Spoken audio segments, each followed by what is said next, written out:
The views and opinions expressed in this podcast are those of the speaker and do not necessarily reflect the views of the host, content creators, or the production company.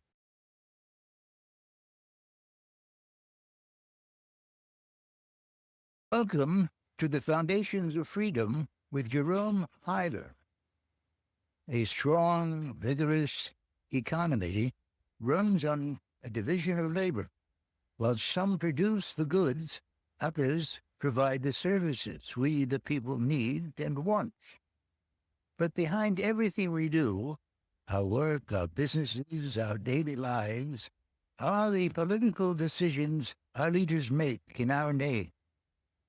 Since we elect the men and women who write the laws that create the conditions in which we all prosper or perish, we all need to be fully informed political participants. The silent majority can no longer afford to remain silent. One of the most valuable services a free people require is the clarification of complex social, economic, and political ideas. Other media platforms offer biting commentary on the hot-button headlines of the day. This podcast service will explore the underlying causes of and the effective cures for what ails us. And this nation is ailing. Ultimately, to preserve the American dream, we will have to retrieve the principles that made that dream possible. But there are more pressing issues and concrete decisions to consider. So please stay tuned. Struggling to get local leads? Your Google business profile could be holding you back. For just $150, we will fix your listing, boost your reviews, and deliver a 30-day action plan, all in under 1 hour. Be the first business customers find, not your competitor. Ready for more calls, more clicks, and more customers? Book your local SEO jumpstart today at setupshoponline.com or call 201-757-0134 now.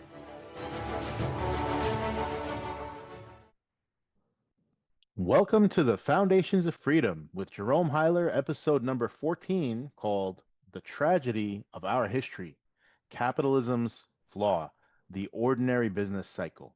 This time, we're going to take a really deep dive into the workings of capitalism and the rise of the American welfare state. Our chief question: if the capitalism depicted in Adam Smith's writings was so sound, why was there a perceived need and a demand for so many social welfare entitlements? In episode 11, Jerome Huyler drew a sharp distinction between a laissez-faire free market economy and a mixed economy, part free and part regulated.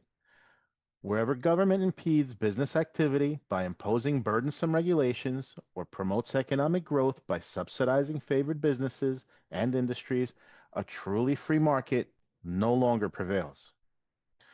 What you will now learn is that it was all those corporate welfare interventions that resulted in a long series of boom and bust business cycles that in turn led to the need and demand for the social welfare reforms from the progressive era to the New Deal to today. The tragedy of our history is that it is still free market capitalism that is held liable for the cycle's misfortunes that invariably arose. Dr. Huyler often quotes one Samuel Pettengill. In 1938, at the height of the Great Depression, Pettengill observed, "When it is said that free enterprise has failed, my answer is that we have not permitted it to work." In this episode, you will learn what ultimately results when free market capitalism turns into crony capitalism. In future episodes, we will explore specific boom and bust business cycles to see how the pattern played out in historical practice. What are your thoughts, Jerry? With many other conservatives, libertarians, and even some Republicans, I firmly believe that government is too big and spends too damn much. How did we get to this point? The critical question few of our generation think to ask is this: how limited was limited government meant to be? This podcast series will tackle that question, that pressing but overlooked question, in subsequent episodes. One thing is certain: the patriots of 1776 and the framers of the Constitution set out, quote, to secure the blessings of liberty to ourselves and our posterity. They said that in the preamble to the U.S. Constitution. What did liberty mean to the nation's founders? What does it allow, and what does it prohibit? Actually, liberty is a highly abstract idea that finds expression in a wide variety of conditions. Most basically, the principle of liberty confers on every individual the natural and unalienable right to think, say, and do as he or she pleases. But what anyone does cannot harm anyone else, since everyone has an equal right to freely live and let live. That covers a broad range of actions. There is freedom of thought and expression, freedom of the press, the freedom to keep and bear arms, the freedom to be secure in one's person and papers, that is, to be free from arbitrary searches and seizures. It includes the freedom to be considered innocent until proven guilty by a judge or jury of one's peers, the right to an attorney, to not be forced to incriminate oneself, or to testify against one's spouse. There is the freedom to worship as one pleases, or not worship at all. This can be thought of as spiritual freedom. Then there are our material freedoms. They include the freedom that is the right to gain, keep, use, trade, or otherwise dispose of our freely acquired possessions. And that includes the right to trade goods and services with others by voluntary agreement to mutual advantage. These are our vital economic liberties. They require constitutional protection every bit as much as do any of our other freedoms. I know you've said that a nation is as great as it is free, and now we can grasp the full meaning of liberty in all its complexity, all it represents, and all it can promise a free people. In order to form a more perfect union, the founders met in Philly in 1787 and hammered out the Constitution of the United States. Given the phenomenal growth of government over the past, can we conclude that the Constitution did not do what it was hoped it would do, namely protect liberty from being overpowered by a big government? In the largest sense, it's up to the people to protect their liberties. But more specifically, it is the Supreme Court that is responsible for upholding the liberties of the American people embedded in the Constitution. For America's founders, government's job was to protect those liberties from invasion by one's neighbors, but also by government itself. Indeed, in the annals of human history, it's been government that has posed the greatest threat to individual liberty. Thus, James Madison wrote, urging the adoption of the Constitution in the Federalist Papers, quote, in framing a government which is to be administered by men over men, you must first enable the government to control the governed, and in the next place, oblige it to control itself, end quote. Today, government does so much more than to allow men and women the freedom to think, say, and do as they please. Today, government is much more than a protector. It is also a great and generous provider, fostering economic growth and offering benefits to which every human being is said to be entitled. It is to government that we look to keep the economy on an even keel and so ensure national prosperity. It is to government that we look to care for us and satisfy our every want and need. So, what enabled the founders' government so committed to individual liberty to grow into the progressive government so engaged in regulating commerce and industry and dedicated to providing for the people's needs? We're going to look at the process, the historical process in this episode. First, I'd like to make a few points. In part, it was the insufficient protections the Constitution bestowed on the citizens of this country that led to the growth of government. Specifically, it was economic liberty that the Constitution failed to defend. Nowhere does the document stipulate, quote, that being all free and equal, no man or representative body shall harm another in his life, health, liberty, or possessions. That's what John Locke would have expected to see if he could look at the Constitution.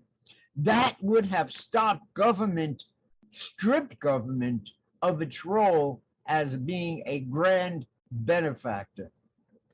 All the Constitution says was that, quote, no person shall be deprived of life, liberty, or property without due process of law. What did that mean?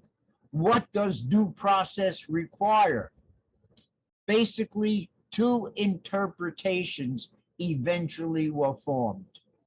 Substantive due process would require a finding of guilt by a jury of one's peers before the state could strip an individual of his life, liberty, free labor, or possessions. Alternatively, due process could be construed so as to allow for any program or policy that conformed to all the due legislative procedures to come under the heading of due process. This came to be called procedural, not substantive, procedural due process. Any action of Congress taken in accordance with its allowed procedures would enable government to legally restrict anyone's quote unquote limited freedom to gain, keep, use, trade, or otherwise dispose of his freely acquired possessions.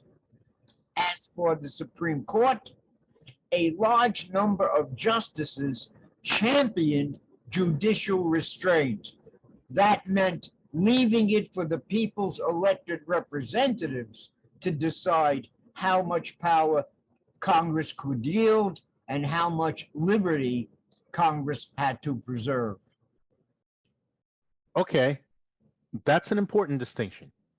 Procedural due process will allow Congress to do a great many things substantive due process will forbid. But what caused America's leaders to surrender substantive due process and adopt the far more accommodating procedural standard? The specific provision in the Constitution that enabled government to grow and grow was the Commerce Clause. The Constitution authorized the federal government, quote, to regulate commerce among the states, unquote. Since interstate commerce can be severely affected by what goes on within a state, like a major labor union action or weather event, Congress eventually would reserve to itself the power to impact economic activity within each state. It should not be forgotten that among government's many interventions, none is more impactful on business and consumers than federal, state, and local tax policy. Taxes add to the cost of doing business and must be reflected in higher producer and consumer prices. Anything that causes costs and prices to rise causes economies to falter and fail. Before leaving office, Herbert Hoover raised income tax levies from 25% to 63%. In 1936, just prior to the 1937 economic collapse within a collapse, FDR hiked tax rates to 79% for America's top earners. The problem is that America's top earners double as the country's chief investors and financiers. As Art Laffer and his colleagues explain in the book Taxes Have Consequences, an income tax history of the United States, published in 2022, high taxes placed on the most wealthy Americans lead them to pursue ingenious schemes of tax avoidance. This suppresses economic growth and job creation. Their money is not put to work building factories, installing plant and equipment, or hiring more and more workers. Instead, it finds its way into tax shelters that prevent staggering tax losses for the well-to-do. Sky-high taxes, spurred on by ever higher public spending demands from the New Deal programs, played a leading role in creating the hardships families faced during the hungry 1930s. But it was the periodic failure of the quote unquote unregulated market to sustain prosperity that was the real impetus to government growth. Over and over, economic optimism turned to pessimism as temporary booms eventually went bust. Invariably, they led families across America to suffer painful and enduring hardships. What we all too casually call capitalism has again and again faltered and failed. That's called the business cycle. As economies careen from high times to doom and gloom, from boom to bust, they are as much a part of capitalism as the capitalists. Any economist will confirm that, right? Not exactly. Yes, a damnable cycle of boom and bust has accompanied the progress of American capitalism throughout its pot-marked history. The first cycle, which we shall discuss in the future, left the American economy in tatters by 1792, 3 short years after George Washington's inauguration. Serving as Washington's Secretary of State and residing in New York City, Jefferson bore witness to the economic devastation. He wrote in a letter, quote, "Ships are lying idle at the wharfs. Buildings are stopped. Capital withdrawn from commerce. Manufacturers, arts, and agriculture to be employed in gambling, and the tide of public prosperity, unparalleled in any country, is arrested in its course and suppressed by the rage of getting rich in a day. Unquote. That was Jefferson. Here is my basic contention. The long succession of panics and depressions caused not by free market activity, but by corporate welfare policies alone created the need, quote, need and historical demand for social welfare reforms from the progressive era to the New Deal to today. That is an awful lot to take in. Could you repeat that, but slowly, one more time? Sure, the long succession of panics and depressions, in other words, the ordinary business cycle that economists talk about, caused not by free market activity, but by corporate welfare policies alone, created the need and demand for social welfare reforms from the progressive era to the New Deal to today.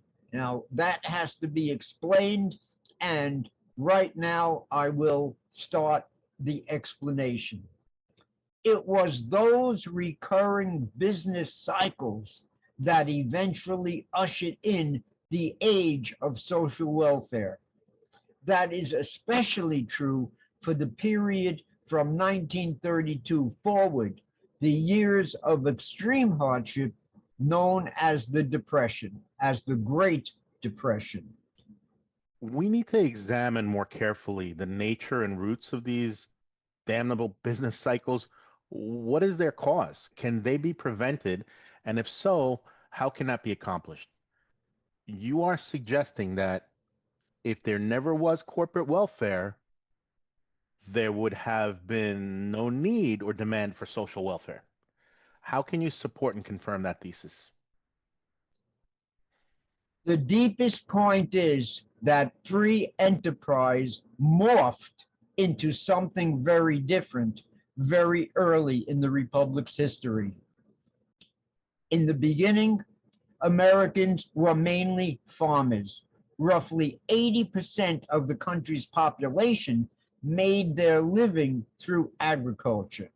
Today, a mere 2% of Americans grow the country's crops and supply food to markets at home and abroad. Today, dinner requires a quick trip to the local supermarket rather than a morning's hunt for some animal and the rest of the day spent preparing that night's meal. But the tradition from an agricultural to an industrial and commercial nation was not smooth. The economic trajectory was not straight up. On the contrary, Americans experienced what I call a long succession of financial crises and all-out depressions. Lengthy panics struck the country in 1792, 1819, 1837, 1857, 1873, 1893, and 1907. Then came the Great Depression that began in 1929 and 1930 and spread hardship and suffering for the rest of the decade. In fact, the economic downturn that struck in 37 crippled whatever recovery had been had by that year. The economy crashed again in the savings and loans collapse of 1987 and the shattering subprime housing crisis that struck in 2008. Economists and historians speak of recurring business cycles. First, the capitalist economy booms, then invariably goes bust. It was in the wake of the panics and depressions that government was called upon to offer Americans remedial assistance. That's why and how the social welfare state was born. Recall what we concluded in episode number 11 on capitalism. A free market is free of government interference. And as we said, that interference can involve the imposition of burdensome regulations that impede economic performance, but that interference can also take the form of political activities that seek to promote economic growth by doling out special benefits and privileges to favored businesses, industries, and other organized pressure groups. But let's get for specific.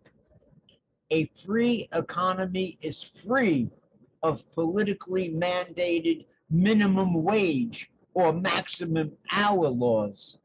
Founders of industrial dynasties are free to recognize or reject union representation for their workers. Government may not issue collective bargaining directives or compel private companies to recognize unions and accommodate their demands. Not if there is a free market.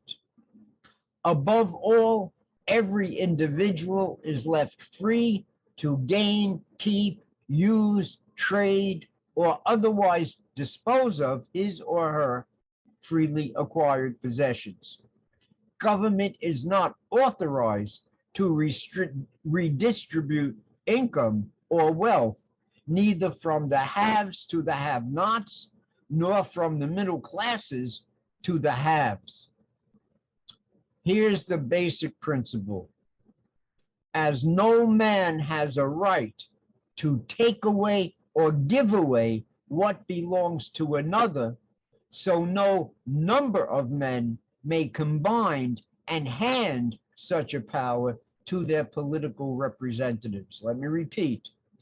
As no man has the right to take away or give away what belongs to another, so no number of men may combine and hand such a power to their political representatives.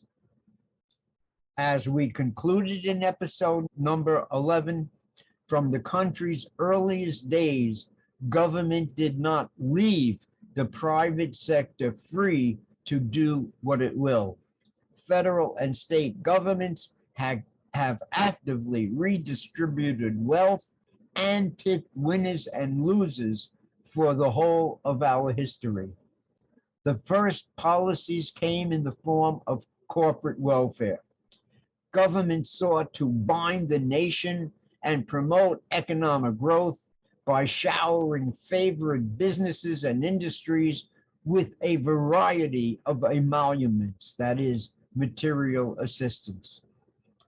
The interventions were on display in the Republic's earliest years. Thus, we can trace the birth of the welfare state to the second bill signed into law by our first president.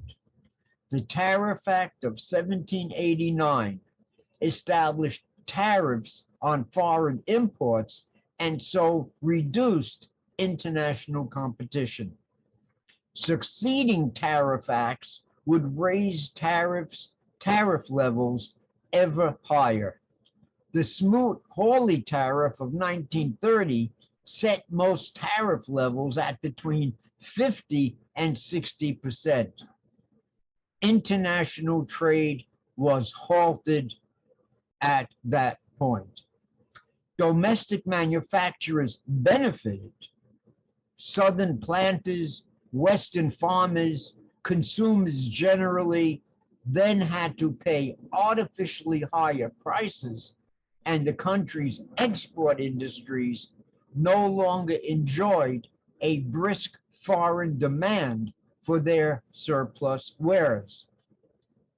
In other words, lacking revenue from what once was booming transatlantic trade relations, Europeans had less foreign reserves with which to purchase American goods such as cotton and grains.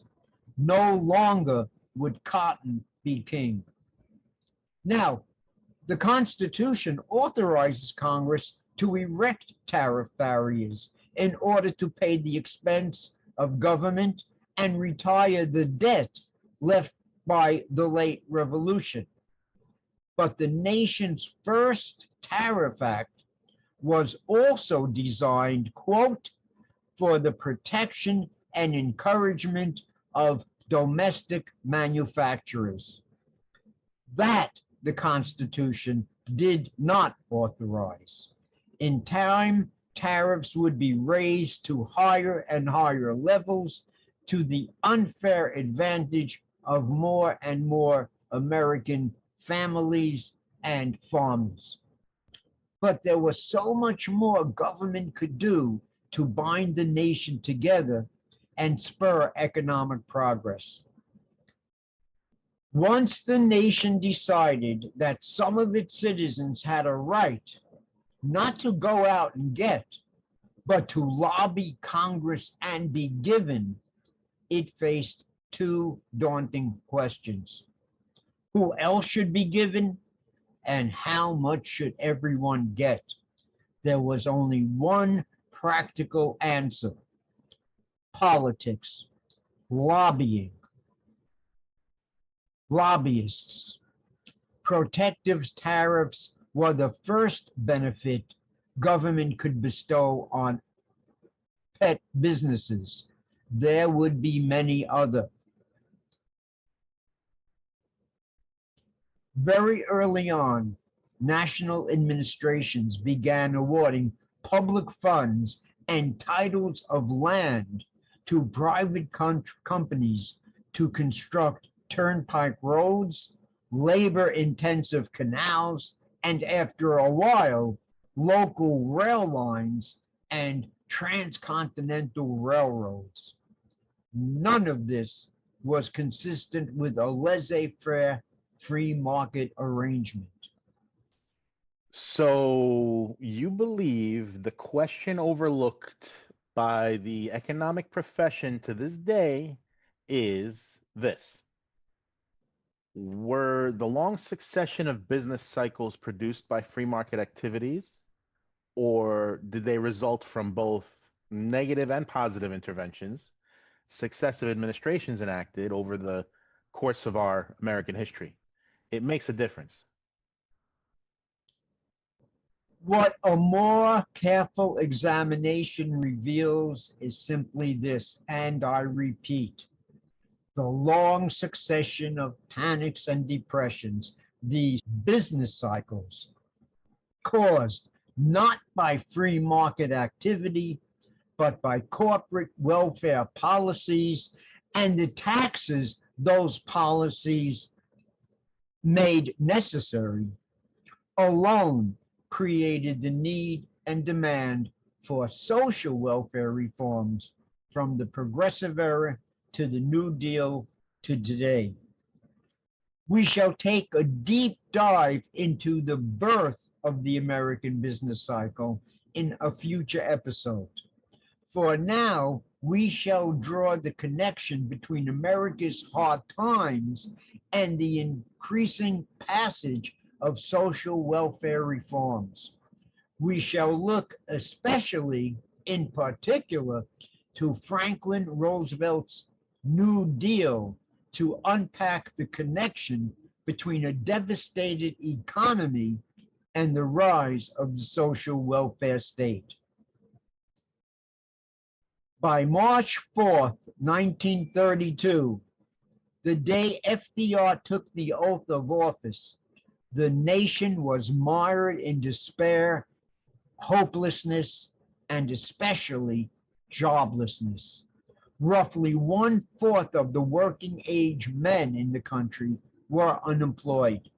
The stock market crash of October 1929 crushed the fortunes of the nation's wealthiest businessmen and financiers, the nation's investing class. Banks around the country closed their doors, unable to make good on their depositors' demand for the funds Americans had formerly entrusted to their local banks. It is to successive rulings by the Supreme Court of the United States during these dark days, during this Great Depression, that we will now turn. The Supreme Court was to test every legislative enactment with reference to the enduring principles to which the Constitution was firmly and sternly committed. It's important to know that the Supreme Court had long since ruled on the constitutionality of government interference in the economic life of the nation. And those early rulings conformed with the principles of the Constitution. Thus, in 1905, in the case of Lochner versus New York, the court struck down a local ordinance dictating the maximum hours bakery workers could be made to work. A majority of justices deemed the law, the New York law on maximum hours, an unconstitutional infringement on the quote, liberty of contract, unquote, protected by the 14th Amendment's due process clause. The 14th Amendment guaranteed due process against state intervention, just like the Fifth Amendment of the Constitution guaranteed due process against the federal government's taking life, liberty, or property without due process. It said, no person shall be deprived of life, liberty, or property without due process of law. The 14th Amendment eventually incorporated that key statement of the Fifth Amendment and applied it to all the states, preventing states from denying individuals life, liberty, or property without due process. The Lochner era ushered in a period of American legal history where the court frequently struck down economic regulations that interfered with free choice and free trade. What led the court to that construction? America's leaders believed that every individual had the right, but also the responsibility to conduct his affairs, lift himself up by his bootstraps, and deal with all others by mutual agreement to mutual advantage. The Lochner Court was a laissez-faire court. Numerous subsequent decisions confirmed the court's commitment to liberty and laissez-faire. In 1923, in Atkins versus Children's Hospital, the justices struck down a woman's minimum wage law enacted by Washington, D.C. The court, in a 5-3 decision, ruled that Washington, D.C.'s minimum wage law for women was unconstitutional as it infringed upon the freedom of contract protected by the Fifth Amendment's due process clause. The court reasoned that the law unfairly limited the ability of employers and employees to freely negotiate wages and working conditions. Despite that, in 1933, the New York legislature enacted a new law establishing minimum wages for women. The New York Act was held unconstitutional. The court, in essence, repeated itself. As late as 1936, just before FDR's highly successful re-election bid, the court upheld the 1923 Atkins ruling and rejected a minimum wage law for women and minors enacted by the New York legislature. In Topaldo versus Moorhead, the court reaffirmed the liberty of contract and declared, quote, the right to make contracts is part of the liberty protected by the Due Process Clause. Again, the court ruled that freedom includes the freedom to deal with others by mutual agreement to mutual advantage. Freedom, in short, included the freedom to enter into and be bound by one's voluntary contractual agreements. By now, the decision proved very controversial due to the Great Depression.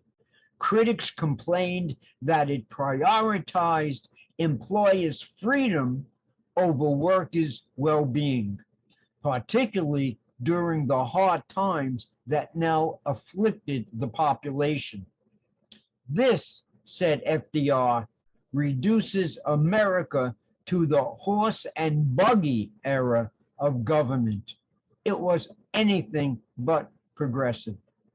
Soon the court would relent.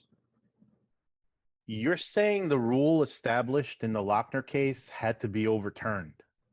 How could the court do that? Desperate times call for desperate measures. Oliver Wendell Holmes had written a stinging dissent in the Lochner case. He preferred a Supreme Court that would respect and not second guess the wishes of the legislative branch of government. This is called judicial restraint. Let Congress write the laws. The Supreme Court has no business challenging those laws, even though that's what a job obviously was. Holmes railed against the Lochner decision's dismissal of lawfully enacted regulations. The 14th Amendment, Holmes bellowed, quote, does not enact Mr. Herbert Spencer's social statics, unquote. Holmes confused Herbert Spencer's social Darwinism defense of capitalism with Adam Smith's realistic portrayal of a working free market system grounded in people's inalienable rights and freedoms. Holmes believed that the court was overstepping its bounds by second-guessing the legislature's judgment on what constituted a reasonable public health measure. Holmes emphasized that freedom is not absolute and can be limited by the state's police power to protect public health, safety, welfare, and morals. He believed that a reasonable person could find the New York law affecting minimum wages on working hours to be legitimately related to public health. And besides, Holmes concluded, nowhere does the Constitution speak of a freedom of contract. Oliver Wendell Holmes' dissent in Lochner would form the basis for the constitutional revolution to come. Following FDR's overwhelming victory in the 1936 presidential election, one of the justices, Owen Roberts, switched his vote on the constitutionality of economic regulations. From here on in, state governments would be juridically empowered to enact minimum wage and other regulatory infringements on free market activities. One of the most contentious issues during the Great Depression was the alleged right of workers to form unions and to force corporate owners to bargain with workers collectively. In holding the National Recovery Act unconstitutional, the court invalidated the provisions: one, authorizing workers to organize unions, and two, forcing owners to bargain collectively with their unions.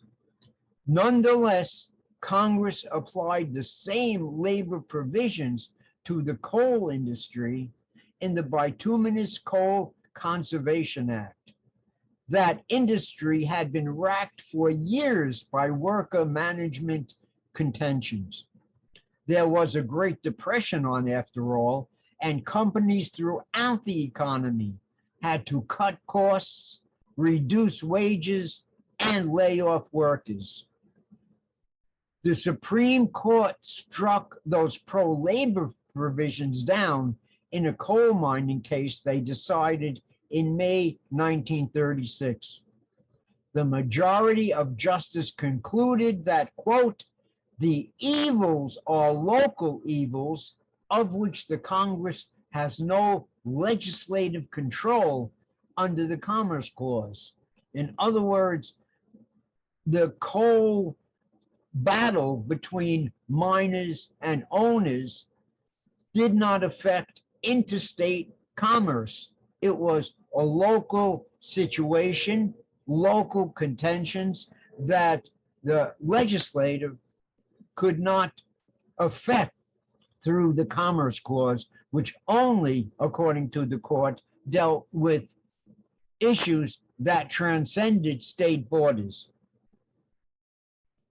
Writing in dissent in that case, Benjamin Cardozo wrote, quote, the violence and bloodshed and misery and bitter feelings on both sides of the coalfield wars was palpable. Commerce had been choked and burdened by this labor strife, and Congress had the power to, get this, unblock the stream of commerce by protecting workers' rights to join unions.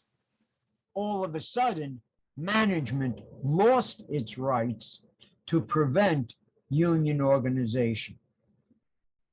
Economic freedom would eventually be crushed before the end of 1937. Chief Justice Charles Evan Hughes would consummate a constitutional revolution in the case of West Coast Hotel versus Parish. Here, a new 5-4 majority, Justice Owen Robbins having switched sides, wrote, quote, we may take judicial notice of the unparalleled demands for relief that arose during the recent periods of depression and still continue to an alarming extent despite the degree of economic recovery which has been achieved.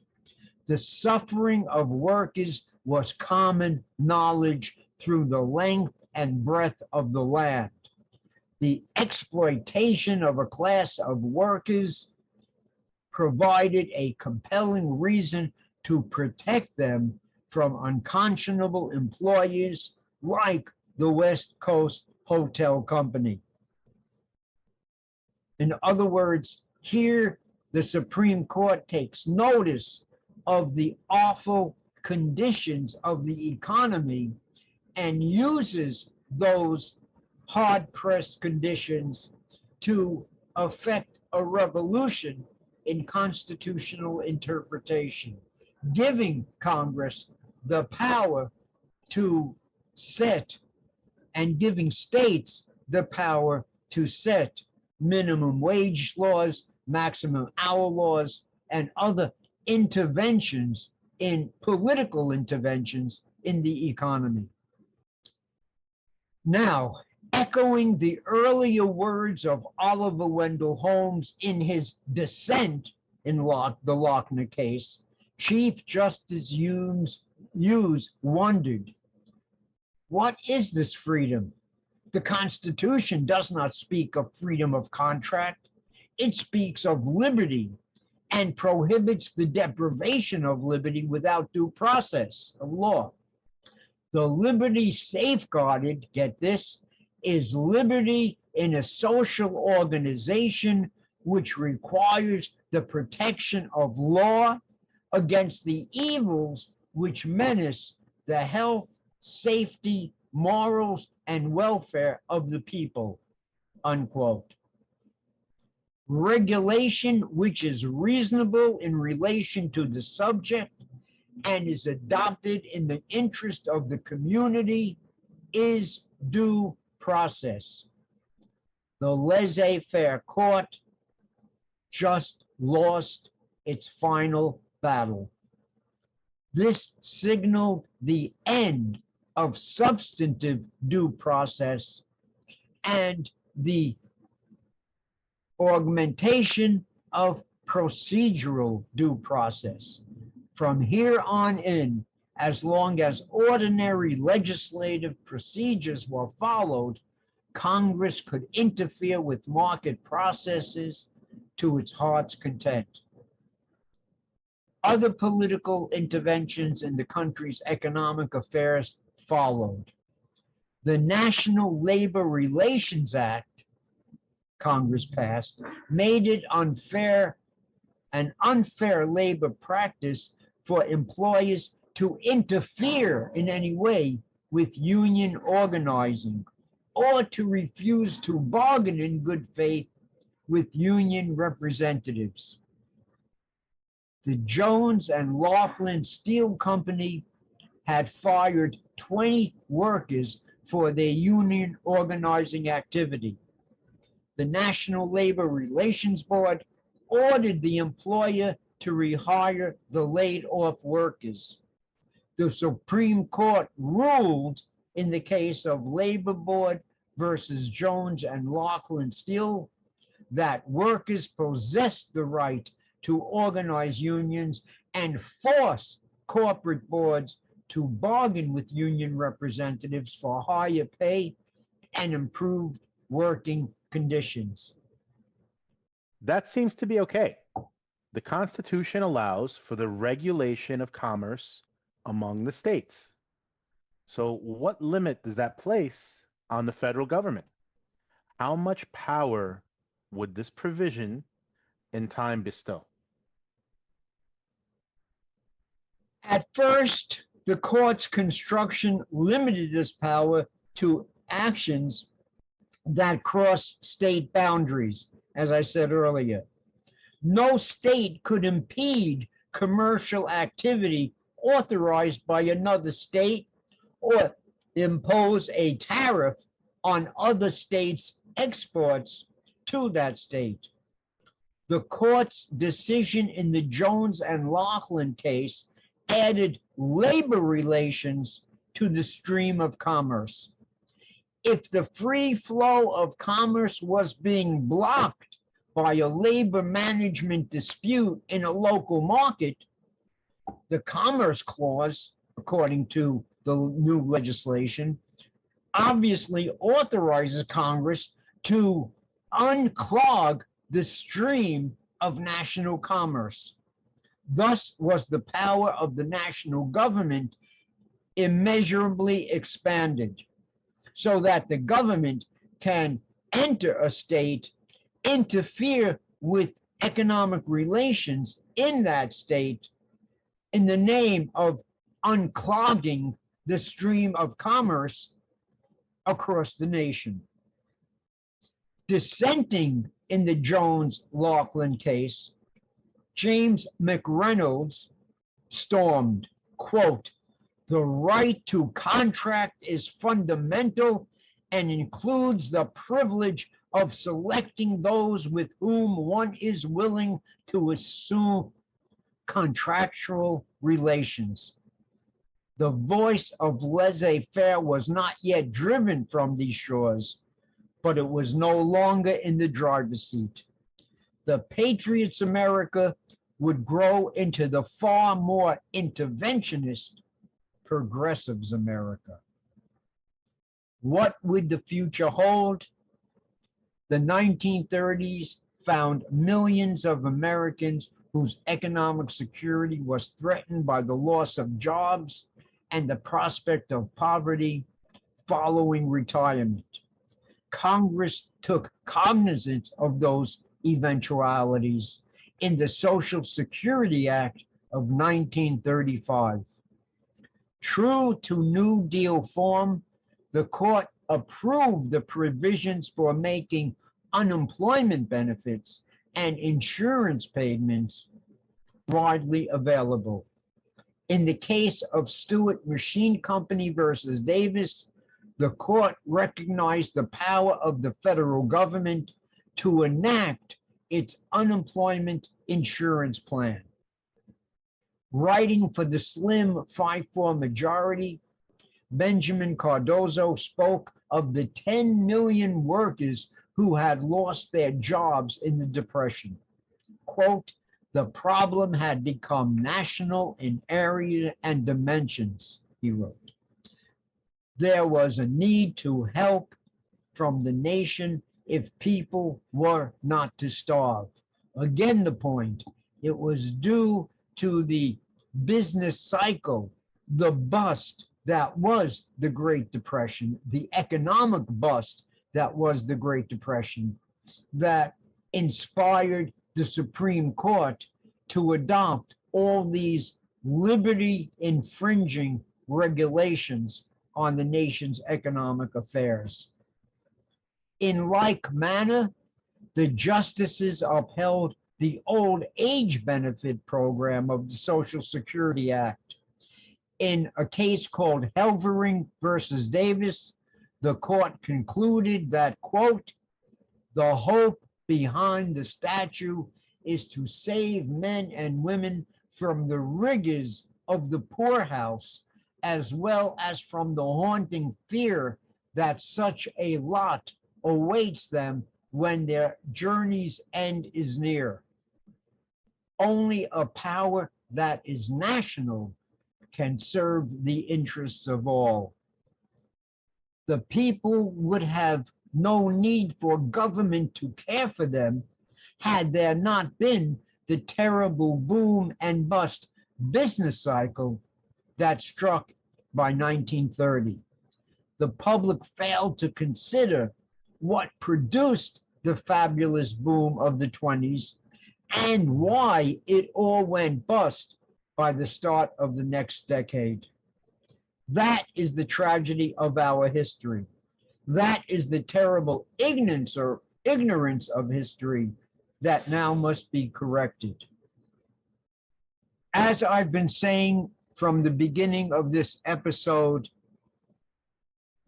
the founding fathers tried very hard to leave a legacy of liberty, to let the American people be free to conduct their affairs, especially to gain, keep, use, trade, or otherwise dispose of their freely acquired possessions.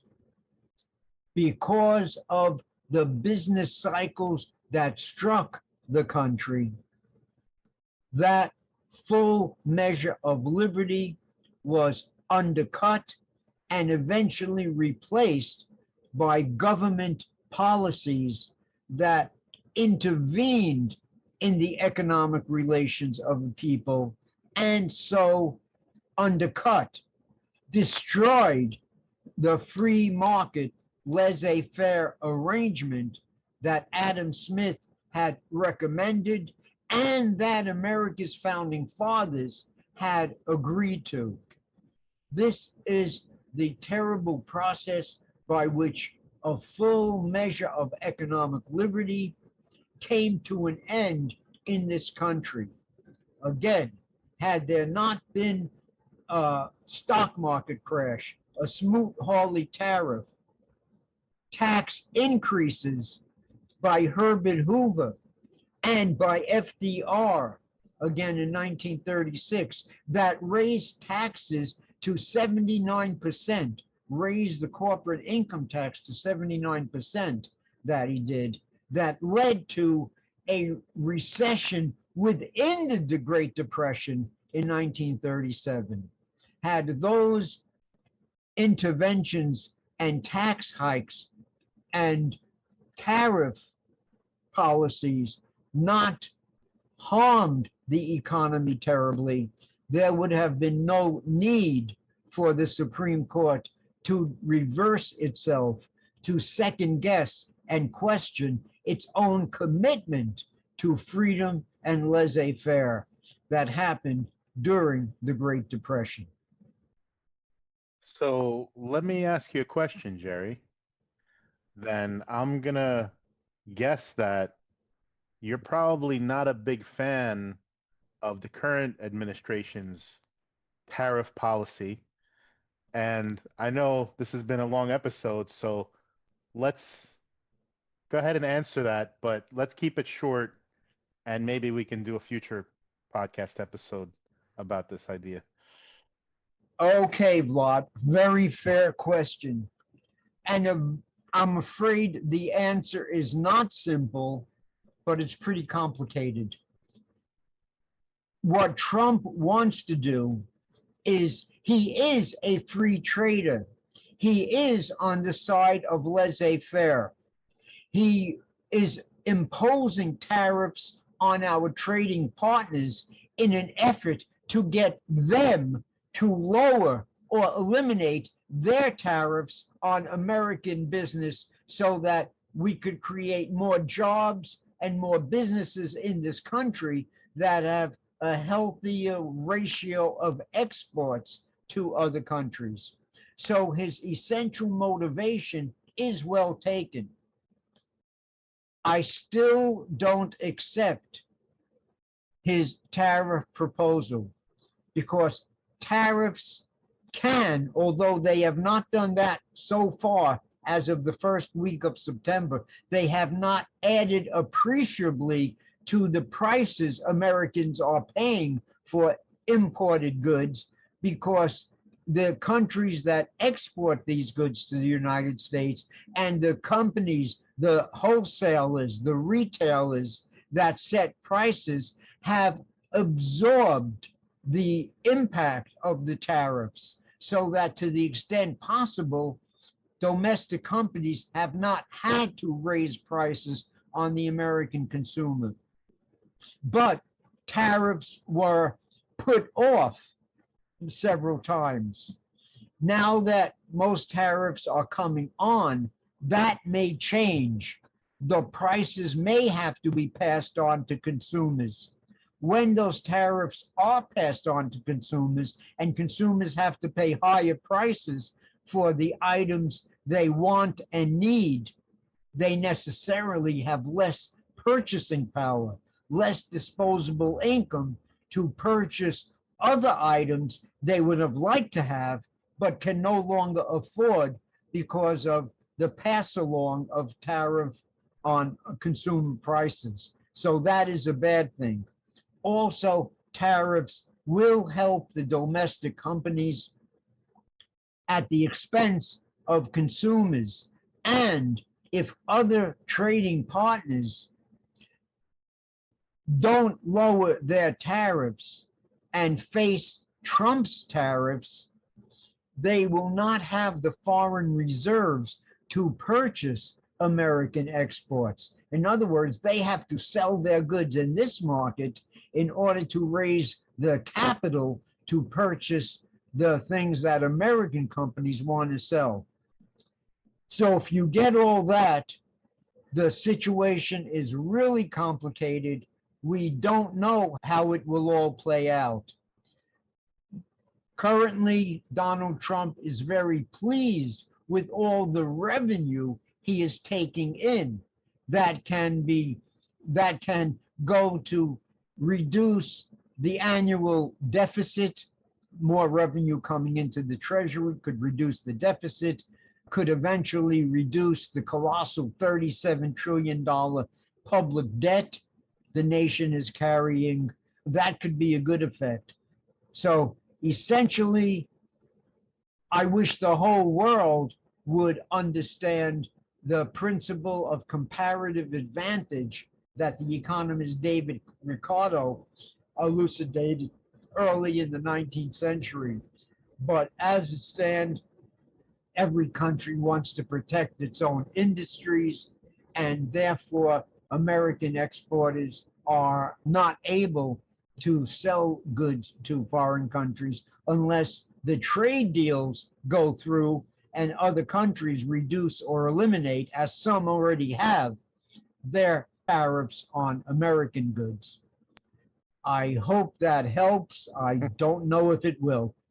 So one of the things I think I do pretty well is I take very complicated things and I make them simple or easier to understand. So to paraphrase, what you're saying is that according to Trump, the ends justify the means. And basically the effect that his policies are having right now are making it difficult for the providers of the goods and services that are being tariffed.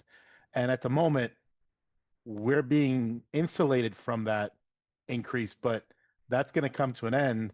And very soon we are going to be paying higher prices because of those policies. But now, if I take that a step further, if you look at it in the long run, then wouldn't that then, let's say, nudge or force even the American companies to innovate and produce things in this country that would not be tariffed and sell those things that are now more expensive because of the tariffs for a cheaper price and make them in a better way here in this country? Does that make sense? Thank you for adding that, Vlad. That is a very important part of Donald Trump's strategy. Yes, any company that comes on shore in America to start producing things they formerly produced abroad, those companies will not have to pay any taxes. That will create thousands, millions of new jobs in this country. In other words, we have been importing almost all of our pharmaceuticals or the products that are made into our pharmaceuticals. We have been importing steel. We have been importing auto parts from abroad. If, because of the tariffs, companies come back to the United States and we start making our auto parts here, in other words, right now, our automakers are just assembly plants. They purchase the parts from countries abroad, they bring them to the United States, and they assemble automobiles. If we were to have our factories that make auto parts in this country, then they will not have to pay tariffs. They will be able to make profits. So that is very much part of Donald Trump's strategy to create millions of new jobs in this country by having offshore companies return to the United States, build factories, and he's given great incentives for companies to do that because they have immediate expensing. That means they can deduct the cost of building a factory and putting in all the machinery needed to make steel, to make auto parts, to make pharmaceuticals. They also will be immediately expensed. You don't have to wait 20, 25 years to deduct the expense. You can do it 1 year or 2 years. That's a tremendous advantage to any company that wants to put up a factory and install equipment in the United States. That will create many more jobs here. That is an important part of Trump's strategy, and it seems to be a sound part of the strategy, which America will benefit from. Incidentally, the reason, 2 points, the reason why companies left the United States, began offshoring their activities, is because of the frighteningly high taxes and the burdensome regulations that earlier administrations imposed. In other words, until Donald Trump came into office in his first term, the income tax was 35%. It's hard to make a profit if you're paying 35% in income taxes on top of your property taxes and your payroll taxes and everything else. So companies moved to other countries to manufacture their goods with much lower labor costs. Now that he reduced the income tax from 35% to 21%, it's much easier for a company to make a profit producing their goods in America. That's another important feature of Donald Trump's economic plan, and a very sound feature. The lower taxes are, the more business gets done, the more workers are employed. So that's very important. The last factor I would mention is that when American companies escaped the high tax, heavy, burdensome regulatory environment that past administrations imposed and went to other countries, they radically reduced their labor costs. Labor costs in the United States are so much higher than labor costs abroad, especially in a slave economy like China, where so much of our goods are made. When companies come back to the United States, yes, they have a great tax break and they can make tremendous deductions, but the labor costs will necessarily go up. Now, that will force many companies to make technological innovations, especially using robotics, hydraulics, and other things to take the place of human labor. Of course, artificial intelligence is something else, and we don't know how all of that will wash out. But the American businessman is extremely innovative, inventive, creative, and we can expect inventions and innovations and technological advancements to reduce the costs of production, which in turn will reduce consumer prices of all the things that will be made in this country due to Trump's tariff policies. To me, it seems that Trump is playing the long game, or maybe he's playing chess, not checkers. And what do they say? If you want to make an omelet, you got to break some eggs, right? So there's going to be some higher prices, but hopefully everything works out in the end and life will be better for everybody, because I think I'm sure a lot of people would agree with me that if not for the innovation that resulted from freedom, call it what you will, capitalism, that the world is a better place today because of that.